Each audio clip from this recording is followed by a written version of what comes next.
వాళ్ళని మళ్ళీ రీబ్యాక్ చేసి పాత స్కూల్లోనే పనిచేయమని చెప్పి చెప్పడం చాలా దారుణం. ఇక్కడ ఉన్న వాళ్ళు కూడా 8 years అయిపోయి కంపల్సరీగా బదిలీలో ఉండి కొత్త స్కూల్కి వెళ్తే ఆ పాయింట్లు పోగొట్టుకోవడం మళ్ళీ పాత స్కూల్లో పనిచేయడం చాలా దారుణం. ప్రభుత్వం మోడల్ స్కూల్ పేరుతో కొత్త స్కూల్ తీసుకొచ్చి ఎన్నో పోస్టులు కేటాయించి అక్కడగా పోస్టులు ఇవ్వకుండా వాళ్ళని అలాగే పెట్టేసి చాలా ఇబ్బంది పెడుతుంది. ఇప్పుడు చూశారు మహిళలు ఎంత మానసిక క్షోభకు గురవుతున్నారు. దయచేసి వెంటనే ప్రభుత్వం, జిల్లా అధికారులు ప్రత్యామ్నాయ ఏర్పాట్లతో వెంటనే అందరినీ కూడా రిలీవ్ చేయాలని చెప్పి సందర్భంగా ఈ వేదిక మీద నుంచి ప్రభుత్వం డిమాండ్ చేస్తున్నాం.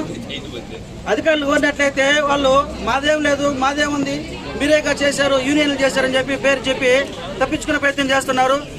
అదే యూనియన్లు కోరితే చేసే ప్రభుత్వాలు అయితే ఎన్నో సమస్యలు మీ ముందు వచ్చినప్పుడు ఒక్కడికో పరిష్కారం చేయట్లేదు. ఇలా మామూలుగా ప్రభుత్వం ఈ సమస్యలను పక్కన పెట్టేసి నిన్న డిఓ గారు ఒక మెసేజ్ పెట్టారు. ఏది యూనియన్లు బాధ్యతలందరూ కూడా మమ్మల్ని రిలీవ్ చేయమని చెప్పి అభ్యర్థిస్తే మీరు 22 జియో ప్రకారం వెనక్కి రావాల్సింది ఉంది కాబట్టి మేము ఇలా చేసామని చెప్తున్నారు.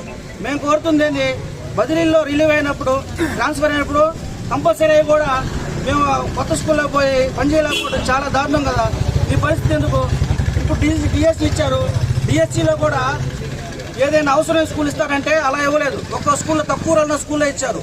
మోడల్ స్కూల్లో 4-5 పోస్టులు ఉంటే ఒక్క పోస్ట్ కూడా ఇవ్వలేదు.